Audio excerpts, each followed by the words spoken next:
Assalamualaikum warahmatullahi wabarakatuh. Halo Sobat Hukum, perkenalkan nama saya Bagas Afif Saifuddin, NPM 19.000011, mahasiswa STIH Habaring Hurung Sampit.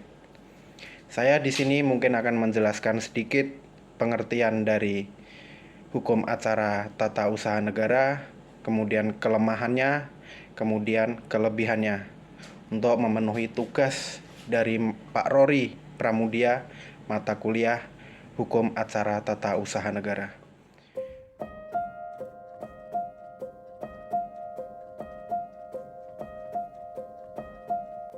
Di sini saya akan menjelaskan sedikit pengertian dari Hukum Acara Peradilan Tata Usaha Negara menurut Rozali Abdullah, yaitu rangkaian peraturan-peraturan yang memuat cara bagaimana harus bertindak satu sama lain untuk melaksanakan berjalannya peraturan tata usaha negara atau administrasi negara. Hukum ini mengatur cara bersengketa di peradilan tata usaha negara serta mengatur hak dan kewajiban dari pihak terkait dalam proses penyelesaian sengketa.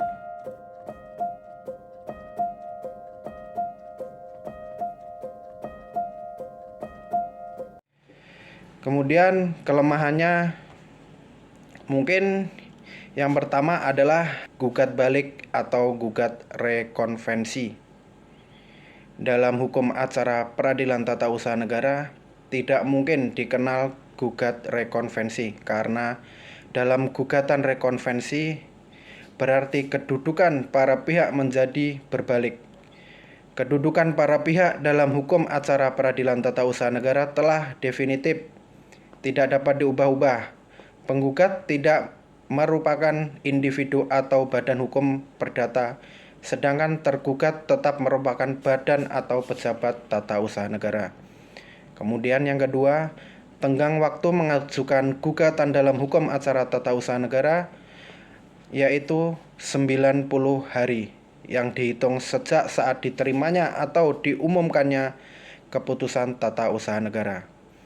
Hal ini berarti apabila gugatan tersebut diajukan setelah lewat 90 hari, maka pengadilan tidak lagi menerima gugatan.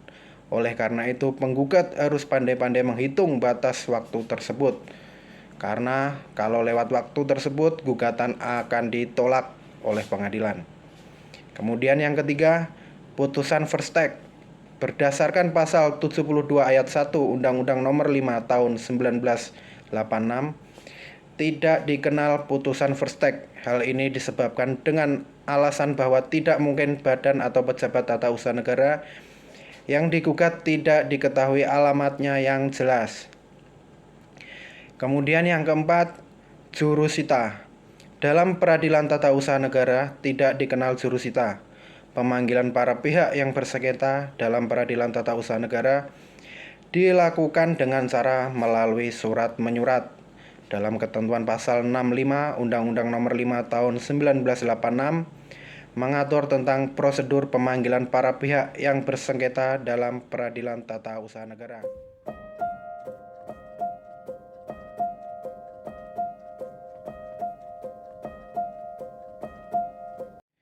Kemudian saya akan menjelaskan kelebihan dari hukum acara peradilan tata usaha negara. Yang sebelumnya tadi adalah kelemahannya, jadi sekarang ganti kelebihannya. Yang pertama, pada dasarnya objek gugatan atau pangkal sengketa tata usaha negara adalah keputusan tata usaha negara yang dikeluarkan oleh badan atau pejabat tata usaha negara yang mengandung perbuatan melawan hukum yang dilakukan oleh penguasa.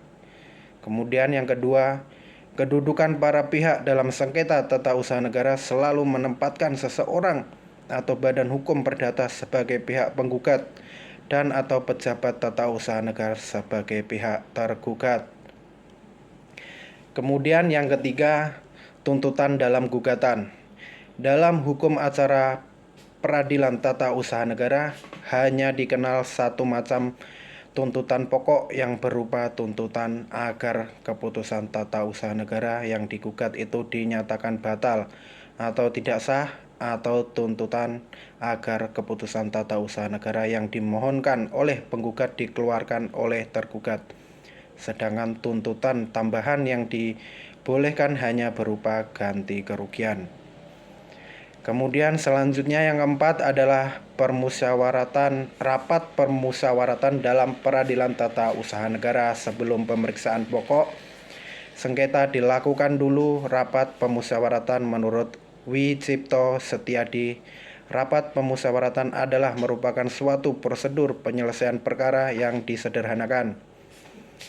Kemudian yang kelima, pemeriksa persiapan dalam peradilan tata usaha negara. Mengenal juga pemeriksaan persiapan sebagaimana dalam rapat pemusyawaratan. Pemeriksaan persiapan juga dilakukan oleh hakim sebelum pemeriksa pokok sengketa dimulai. Kemudian yang keenam, sistem hukum pembuktian dalam peradilan tata usaha negara. Sistem pembuktian dilakukan dengan cara memperoleh kebenaran material layaknya peradilan pidana.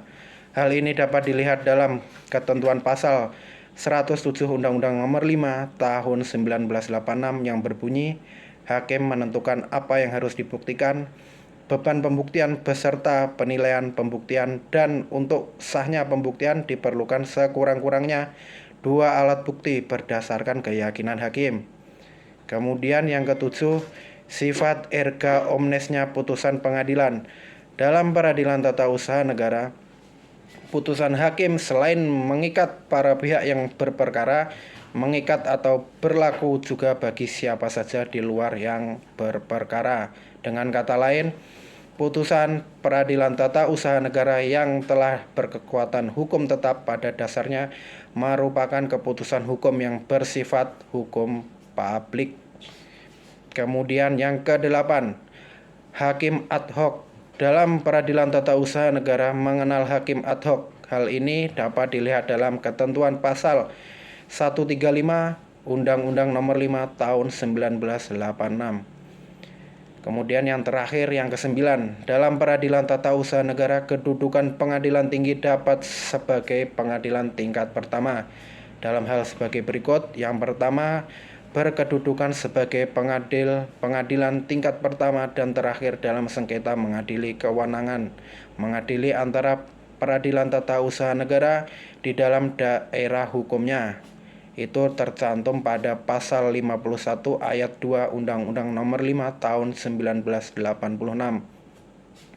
Kemudian selanjutnya, berkedudukan sebagai pengadilan tingkat pertama dalam hal sengketa telah diselesaikan terlebih dahulu melalui upaya administrasi yang tersedia. Itu juga tercantum pada pasal 51 ayat 3 Undang-Undang Nomor 5 Tahun 1986. Mungkin itu sedikit penjelasan dari saya tentang pengertian dan kelebihan maupun kekurangan hukum acara peradilan tata usaha negara. Untuk kurang lebihnya, saya mohon maaf. Assalamualaikum warahmatullahi wabarakatuh.